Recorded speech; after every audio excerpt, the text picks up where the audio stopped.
Welcome back. This is Sunday edition. President Uhuru Kenyatta seems to have discarded reforms on parastatals that he initiated in 2013. Following that, what we can see from that Gazette notice on Friday, the latest appointments to various parastatals. If we can just take you through some of the names that have been appointed to serve in some of those boards. Paul Gisheru to chair the EPZ, Eva Buyum Sando, the widow of Chris Msando, will be a board member. Kisoi Munyao will be a board member, as well as John Masaba. Those are just some of them.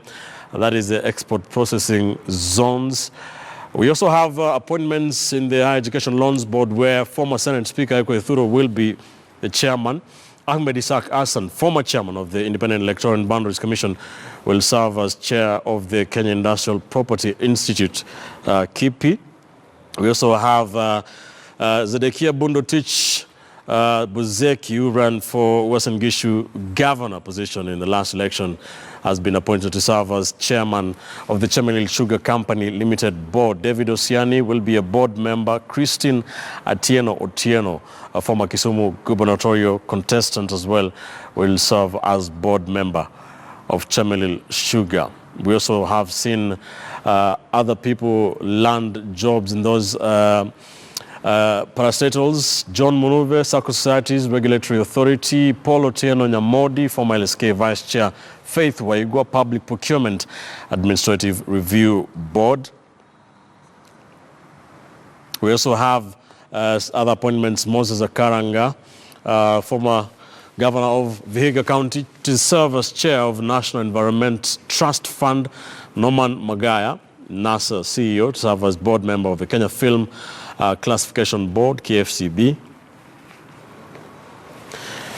So pundits saying that NASA figureheads or political people, because of that much talked about handshake, have been landing these jobs. What is your initial reaction from this? When President Uhuru Kenyatta has said that we've got a lot of parastatals that we do not need in Kenya. That is a position shared by the Deputy President, William Samoei Ruto.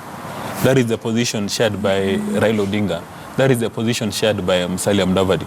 Musalia Mudavadi, in fact, has even gone the extra mile to offer a solution on how you're supposed to rationalize all these parastatals. Now, the question that comes to your mind, why has the president not executed that task force report by, I think there was Abdikadir Mohammed and the fellow of Commercial Bank of Africa?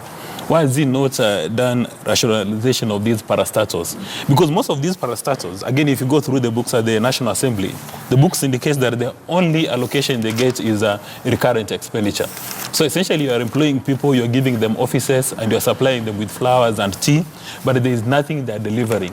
So one wonders why the president goes ahead to appoint fellas to these parastatals instead of doing the mergers as the case was supposed to be. But when you look at it from the political side, it's very clear that President Kenyatta and Raila Odinga have decided to reward their loyal friends and sycophants with these positions, which are said to be lucrative. But now again, another question is, what are these guys expected to deliver in the next 3 years? Because when you speak to public servants, there is not a single parastatal in Kenya today that has got a performance contract, that you will be able to tell that every parastatal, this is what they're supposed to be delivering on a regular basis. That one doesn't exist. So one wonders why these people are going to office. And for me, I think these appointments is a tragedy. All right. Mark Bichach, why have we not seen anything being done on those proposed reforms on parastatals? I lack words, because the truth of the matter is this. This is fluff. Okay, it is fluff, because if I say I've appointed Dismas Mokua to be the host of this Sunday edition show, then you expect me to explain and say that Ben Kitili took the show to this stage, and I expect that Dismas will take it to the next stage. A lot of these parastatals, for me, have no sense, rhyme, or reason to exist. Chemelil Sugar, as an example, the thing is almost dead. It's on its knees. Yet, private millers are making money. So that only makes sense that the government should be clever enough, sell the damn thing, so that now we do not have to pay Buzeki and the rest for salaries to do nothing. Because at the end of the day, what do they produce? Sony, sugar, all of these things that the state owns that does not produce money. So congratulations to Osiani, Buzeki, who are friends of mine. I think they are competent people, but I do not think those appointments are particularly necessary when it comes to what they're supposed to deliver. Like parastatals like Nyayo Tizons, what do they do? Chemelil Sugar, film classification, you know, that one should be shut down, because we cannot cry about a film that shows antelopes doing what antelopes do. It's not like our kids walk around blind in this country. You know, we have such petty offices and positions that honestly should be scrapped. But congratulations to the people who've gotten their positions. Hey, it's a job, eh? Karl Marx? First of all, congratulations, you know, Osien, Nyamodi, Magaya, those are friends, eh? But by the mere fact that they're appointed, you know, we have to actually get now into the real parastatal reforms. Because, you know, we have so many of them actually getting from what Bijeji is saying. Totally, they are doing nothing. They are doing totally nothing. Look at the roads. Like, we have the Kera, Sijui Kura, Sijui we have Kenya. You go to Sijui Kenya electricity transmission, there's another Kenya electricity board. I mean, you can't even explain that. Where are you coming from? Where are you going, you know? And every time you will be like, somebody has been appointed here, somebody has been appointed. I mean, it doesn't make sense at all. So it's high time maybe the president again, if we were talking about the austerity measures, those are the things that he could have actually, first of all, captured. Because if they were included, we could have been talking of, again, even an anti-corruption court that is very special to deal with all these cases so that we can recover back our looted funds. But, you know, when look at what Musalia Mudavadi has been actually talking about, it is high time. Engage that is very sober. Actually, he's trying to give out so many of the solutions to this problem. But then we are not actually taking anything from him. So I think when it comes to these parastatals, it's one thing that I don't always even understand why we still have them. All right. Kipchumba, before you get into the individuals and just slightly discuss those, what do you think about, do you think there's a genuine attempt to reform these parastatals, or are they gold for political leadership to award or reward, you know, some of their lieutenants? Most governments, generally worldwide, are formed either in the basis of dishonesty or in the basis of very many things that are not right in society. Because we cannot be pontificating about economic austerity and in the same time we are clothing people who are taking away money. Our economic talk must be equal to our political talk. Okay. In this country, we have people who have pages, acres of pages of political talk, but the economic talk is just a one line. We cannot talk of somebody expected that when we talked of economic austerity, we are we are running in a budget and the debts are catching up with us. Somebody expected that some of these parastatals will be merged, and because most of the terms of the people there are ending, we expected to use this opportunity to merge them and for purpose of overlapping. My friend has talked about all those Ketraco, GDC doing the same thing. One produces power, the other one digs the hole for the tree, for the whatever to be put. The other one is there to just do the last mile thing. What are we doing? And all this, I can give you an example. If you go today to Kawi Complex, 80% of the people employed there are secretaries and clerks, which means we can do away with duplication and save mwananchi. It goes back to value for our money, back to the appointment of those people. And I have always stated it on this show that these appointments always tell the youth of this country where they belong. Wow. Their main work in a political setting is to say Tibim, Tialala, and Kumira Kumira. That is their work. No youth has been put there, and that is why... What's your definition of youth? Youth, I think there are young people there, Norman Magaya. The question is, under 35 is youth. Not the fact that Norman Magaya looks young does not make him young. You need to be young by 35. No. Everybody is young at heart. All of us are Christians. So going back to that, and I need to commend, there are people there bringing immeasurable experience. There is Faith Waigwa, immeasurable. There is Nyamodi. Those are people who will come up, they will help the country. But we can't move forward because 95% of the people who have been appointed there are beaten up down in terms of thinking. Look at it this way, and with a lot of tremendous respect to Musila, he might have been placed in the right place, Kenya National Museum and something. But at 76, these are people who ought to be mentoring people in the villages and telling us. Anyway. All right, as we wind up, what is, very quickly, Isaac Hassan? Well, again, we keep on talking about impunity, mediocrity, and corruption.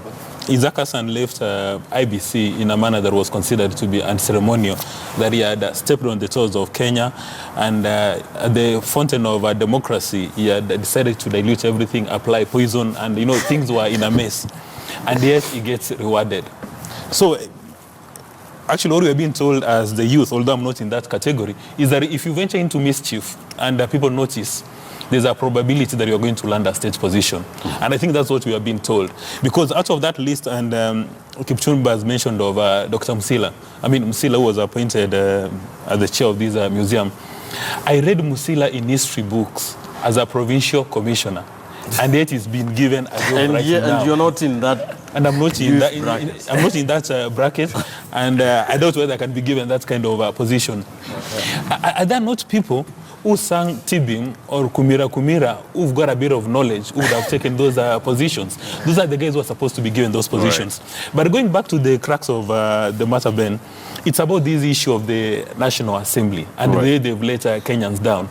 I don't know whether there's a way we'll be able to recall them or whether or not they can actually listen to subject matter experts. I would have expected, because of this handshake, for the Jubilee fellas and NASA members to call David Ndii, because he's been doing a lot of conversations on economics, and ask him, Dr. Ndii, what is your position on this issue? And then, he would give them a conversation. Maybe they would have called Bichache here to give them a communication strategy on how to communicate this rise in taxation. Or they should have gone to see Musalia Mudavadi and Kibaki, people who ran the treasury, to get skills. But now for them to go to the National Assembly and spend an entire morning and evening describing the problem without giving us a solution, all of us now left to wonder, where are we? All right, let's leave it there, gentlemen. Thank you so much. Can I just add one line? Yes, on one line. Isaac. So in the UK, he's a chicken gate criminal. In Kenya, he's worthy of a reward. Congratulations, Kenya, you're doing very well. Tafakari hayo. All right, let's take a look at some of your feedback now very quickly on what you had to say about various things we did talk about here on the show.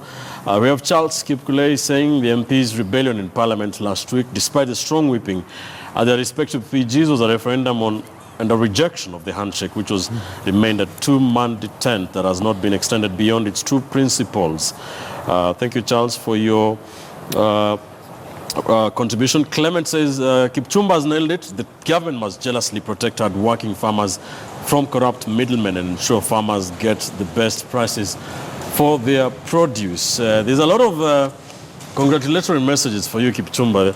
There's one here from David Namu Karaoke, says, very nice show. I really admire the team spirit and contribution, particularly the young lawyer who should be working at Treasury. He has better ideas on finance matters than us with our CPAs. Bravo. There's one here. Obunga Apamo says on Twitter, under this regime, the parliament lost its pace long time ago. Tiring of numbers was the problem, but now the handshake is cancer. The parliament is just the stamping hand of the executive. Engineer Masisa Vincent says it is crystal clear that executive is an extension of parliament. Parliament is never independent. Seems to dance to the tune of the executive. Kenyans should brace for even tougher times ahead. Francis Chengoli on Twitter says Raila has let Kenyans down. For him, Kenan was a Rambi House, is busy dancing at the expense of Kenyans. Raila is a hypocrite. Very harsh there from Francis Chengoli. Kiprono Langat says the DCI is holding 2 KRA officials to whom within 1 year have stolen 1 billion. If every 2 civil servants in a ministry can loot 1 billion, why do we have to pay more taxes to the government just raising money to be looted through corruption? And Mutuku Fred, very harsh here, says governors made in Machakos County have a PR disorder. They expose and fire but don't take responsibility. And finally here, economist Patrick G says on Twitter, the Thursday case was different. The speaker was sent to force the bill to sail through. It was evident through the oral voting. Everybody who voted in 2 days regrets doing so to this kind of government. Keep The conversation ongoing on Twitter. The hashtag to use is KTN Sunday Edition. I thank my panel as always for being with us to help put perspective into the biggest political stories in this republic.